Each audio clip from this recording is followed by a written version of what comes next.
In this video, I'm going to show you how to open Mercury bank account as a non-US resident. Now, this is possible, but not in all countries, only in some countries. So let me show you how to actually figure this out, and then we'll go from there. So first, you want to go up here, top right, and you want to tap on open an account.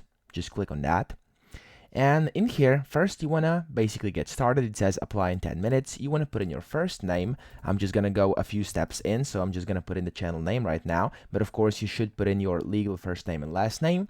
Then start application, and then you want to put in your work email, and you want to create a password. I'm just going to type something in like this. There we go. And then you want to click on next. And then once you do that over here, it will tell you, there we go.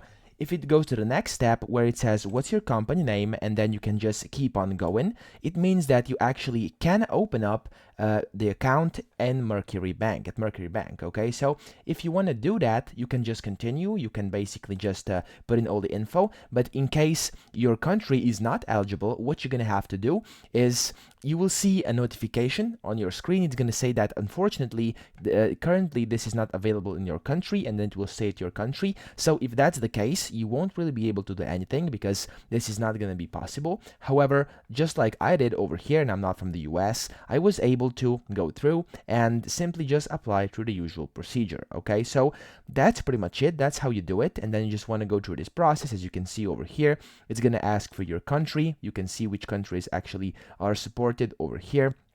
And then, of course, if you're on the list, you'll be able to do this. You're going to have to put in your information, and then just like this, your company address, your ownership details, company documents, and then you can see your expected activity as well. Okay, so that's pretty much it. That's how to open a Mercury bank account as a non-US resident. So it's actually very simple. As I just showed you, you just have to go to their website. You have to apply through the normal process, and in case it doesn't let you through and it says you can do it in your country, then unfortunately you cannot do it. So that's pretty much it. I hope this video helped you out. If it did, please subscribe to the channel and help me out as well.